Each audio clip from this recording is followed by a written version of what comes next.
ஓம் நம சிவாய. திருப்பள்ளி எழுச்சி பாடல் 6. பப்பர வீடிருந்து உணரும் நின்னடியார். உனது பெருமைகளை, உன் அருளை, உன் பெருந்தகைமையை உணர்ந்து அதனால் தங்கள் மனம் அலைபாயாது தங்கள் மனத்தை உள்ளே ஒருமுகப்படுத்தி பற்றற்று வீடிருந்து பற்றுக்களையெல்லாம், இந்த பூமியில் உள்ள பற்றுக்களையெல்லாம் துறந்து உன்னை உணர்ந்த அடியவர்கள். அவர்கள் பந்தனை வைத்து அறுத்தார் அவர் பலரும்.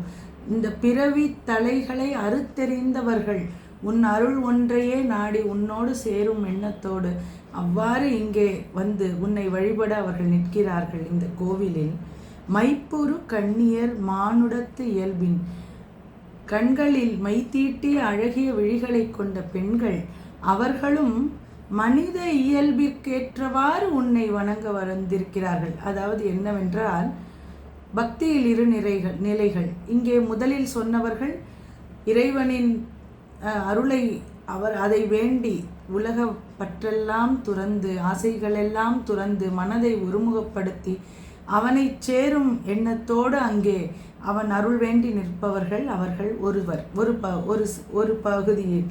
அடுத்தவர்கள் மனித இயல்புக்கேற்றவாறு அவரை வழிபடக்கூடியவர்கள். அப்படி என்றால் என்ன? நமக்கு முடிந்த வரையில் எப்படி செய்ய முடியுமோ அவ்வாறு இறைவனுக்கு பூக்களால் அவனை அர்ச்சித்தும், மாலைகள் கோர்த்து அவனுக்கு சாத்தியும், தூப தீபங்கள் காட்டியும், அவனுக்கு நிவேதனங்கள் சமர்ப்பித்தும் இவ்வாறெல்லாம் அவனை ஆராதனை செய்வோம். அப்படி செய்யும் பொழுது இடையில் நமக்கு ஏதேனும் துன்பம் வந்தால், உன்னை நான் பக்தி செய்தேனே, எனக்கு இந்த துன்பத்தை நீ ஏன் கொடுத்தாய், இதையெல்லாம் நீ ஏன் செய்தாய் என்று அவனிடம் கோபிப்பது, இதெல்லாம் மனித இயல்புக்கேற்ற பக்தி செய்தல். இப்படியாக செய்யக்கூடியவர்களும் அங்கே குழுமி இருக்கிறார்கள் என்று வணங்குகின்றார். அணங்கின் மணவாள உமையம்மையின் கணவனே, செப்புரு கமலங்கள் மலரும் தன் வயல் சூழ், கிண்ணம் போன்ற அழகிய செந்தாமரை மலர்கள் மலரக்கூடிய குளிர்ச்சியான வயல்கள் சூழ்ந்த திருப்பெருந்துறையில் விற்றிருக்கக்கூடிய சிவபெருமானே, இப்பிறப்பு அறுத்தி எமை ஆண்டு அருள் புரியும். எங்களையும் நாங்கள் உன்னிடம் உன் அருளை நாடி உன் மீது பக்தியோடு இங்கே வந்திருக்கிறோம். எங்களுக்கு இந்த பிறவி தலையை அறுத்து எங்களுக்கு முக்தி நிலை அருள, எங்களை உன்னோடு ஒன்றாக இணைத்து கொள்ள நீ எழுந்து அருள் புரிவாயாக என்று மாணிக்கவாசகர் இந்த பாடலின் மூலம் இருவிதமான பக்தர்களை வெகு அழகாக சொல்லி செல்கிறார்.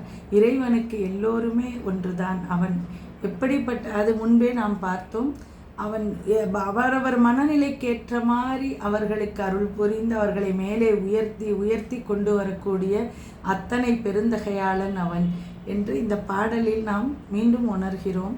திருச்சிற்றம்பலம். சிவசிதம்பரம்.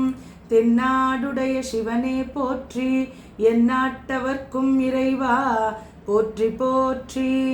ஆரூரமர்ந்த அரசே போற்றி, சீரார் திருவையாரா போற்றி போற்றி.